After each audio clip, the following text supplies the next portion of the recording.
माघ मास महात्म्य कथा 13वां अध्याय। इस अध्याय में आप सुनेंगे वेद पाठी ब्राह्मण की कथा जो कुपात्रों, दुराचारी राजाओं, शूद्रों, पापियों तथा चांडालों का दान ग्रहण करने के कारण घोर नरकों को प्राप्त हुआ और उसके पश्चात उसे पापशील दुष्ट राक्षस की योनि प्राप्त हुई। कांचन मालिनी द्वारा अपने माघ स्नान का फल दान कर उसका उद्धार करना। ब्रह्मर्षि वशिष्ठ जी बोले, हे राजन, इतनी कथा सुनाकर कांचन मालिनी बोली, हे राक्षस, अब तुम अपनी दुर्दशा का कारण बताओ और स्पष्ट करो कि किस महापाप के कारण तुम इस राक्षस योनि को प्राप्त हुए हो। राक्षस बोला, हे देवी, आपने मेरे ऊपर बड़ी कृपा की है। आपके पवित्र दर्शन से मेरा कठोर हिंसक मन शांत हो गया है। आपकी मुझ पर ये बहुत बड़ी कृपा है। मेरी कथा इस प्रकार है। पूर्व काल में मैं काशी में वेद पाठी ब्राह्मण था। पवित्र काशी में उत्तम ब्राह्मण कुल में मेरा जन्म हुआ था। मैं बड़ा ही शास्त्रज्ञ और धर्मज्ञ था, लेकिन मैंने दुराचारी हिंसक राजाओं समेत शूद्रों, चांडालों और पापियों के द्वारा अनेकों बार दान ग्रहण किया। इतना ही नहीं, मैंने पवित्र काशी नगरी में अनेकों पाप भी किए। समस्त पापों और निषिद्ध कर्मों को मैंने किया। स्वयं कुपात्रों का दान लिया, लेकिन खुद कोई धर्म कार्य नहीं किया। इसी क्रम में एक दिन मेरी मृत्यु हो गई और मुझे घोर नरकों की प्राप्ति हुई। मैंने पवित्र धाम काशी में पापी जीवन बिताया था, इसलिए मैं अनंत काल तक नरकों की यातना भोगता रहा। इसके पश्चात 2 बार मेरा गिद्ध के रूप में, 3 बार व्याघ्र के रूप में, 2 बार सर्प के रूप में और 1 बार उलूक के रूप में और 9 बार सुअर की योनि में भी मेरा जन्म हो चुका है। हे देवी, अब 10वीं बार मुझे ये राक्षस की योनि प्राप्त हुई है। इस योनि में मैं सहस्त्रों वर्ष का जीवन जी चुका हूँ, लेकिन मेरा उद्धार नहीं हो रहा है।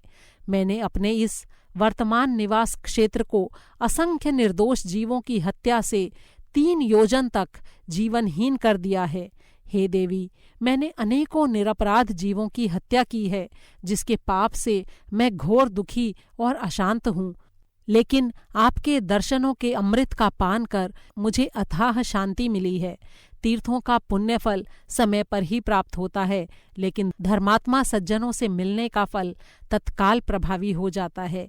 हे देवी, इसी कारणवश सत्संग विद्वानों द्वारा पूजित और प्रशंसित होता है।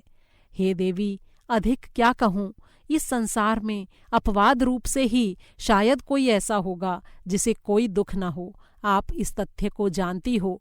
कृपया मेरे कष्ट के निवारण की कोई युक्ति बताने की कृपा करो। हे राजन, राक्षस के इस प्रकार दीनतापूर्वक निवेदन करने पर परोपकारी सौम्या अप्सरा कांचन मालिनी कुछ देर विचार करके बोली, हे राक्षस, तुम्हारे कष्ट के निवारण की युक्ति मेरे ध्यान में आ गई है। मैं तुम्हें अपने अनगिनत माघ स्नान के फलों का कुछ अंश दान करूंगी। इससे निस्संदेह तुम्हारी मुक्ति होगी। माघ स्नान के अद्वितीय पुण्य फल का वर्णन करना देवताओं के लिए भी पूरी तरह संभव नहीं है। हे राक्षस, इस पुण्य फल का मुझे स्वयं अनुभव है, इसलिए मैं तत्काल तुम्हें अपने माघ स्नान का फल दे रही हूँ। हे राजन, इसके पश्चात कांचन मालिनी ने अपने वस्त्र निचोड़कर हाथ में जल लेकर संकल्प करके अपने माघ स्नान का फल उस राक्षस को दान कर दिया। इस पुण्य दान के चमत्कारी प्रभाव से वो राक्षस तत्काल राक्षस योनि से मुक्त होकर देव योनि को प्राप्त हो गया। उसका मुखमंडल सूर्य के समान तेजस्वी हो गया और वो बड़ा ही आनंद मग्न हो गया। कुछ समय पश्चात वहां एक दिव्य विमान आया, जिस पर बैठकर राक्षस स्वर्गलोक को जाने लगा। प्रस्थान से पहले नतमस्तक होकर हाथ जोड़कर उसने कांचन मालिनी से कहा, हे माता, आपने मुझे घोर पापों और दुखों से मुक्त किया है, तथापि मैं ऐसे शुभ कर्मों का वर्णन आपकी पवित्र वाणी द्वारा सुनना चाहता हूँ, जिनको करने से सदैव के लिए नरक यातना से मुक्ति मिल जाती है। दिव्य शरीरधारी राक्षस द्वारा निवेदन करने पर कांचन मालिनी ने उसे उपदेश देते हुए कहा, हे सौम्य, स्वप्न में भी कभी जीव हिंसा नहीं करनी चाहिए, काम को वश में रखना चाहिए और स्वप्न में भी पर स्त्रीगमन नहीं करना चाहिए। सदा ही भगवत भजन और धर्म कार्यों में लीन रहना चाहिए। दूसरों की निंदा से मुक्त रहकर सदा सत्य बोलना चाहिए। हे सौम्य, तुम्हारे स्नेह और श्रद्धा के वशीभूत होकर मैंने तुम्हें जो धर्म का उपदेश दिया है, इसे सदैव ध्यान में रखना और मन, वचन और कर्म से धर्म में हमेशा लीन बने रहना और भगवत भजन करते रहना। हे राजन, कांचन मालिनी के ऐसे वचन सुनकर वो देव कायाधारी राक्षस बोला, हे भद्रे, आपका सदैव कल्याण हो, आप सदैव सुखी और प्रसन्न रहो। जब तक सूर्य चंद्र स्थित हैं, आप कैलाश पर्वत पर निवास करती हुई देवी पार्वती और शंकर जी की कृपा प्राप्त करती रहें। ऐसा कहकर वो देव कायाधारी राक्षस विमान पर बैठकर देवलोक को चला गया और अप्सरा कांचन मालिनी भी आकाश मार्ग से कैलाश पर्वत पर चली गई।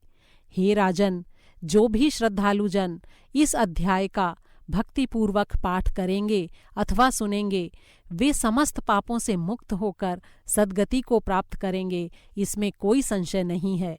उनको स्वप्न में भी कभी कोई दुख नहीं होगा। वे प्रेत बाधा से मुक्त होकर हमेशा धर्मलीन बने रहेंगे। इति श्री माघ महात्म्ये भाषा टीकायां त्रयोदशोऽध्यायः संपूर्णम्। 13वां अध्याय समाप्त हुआ।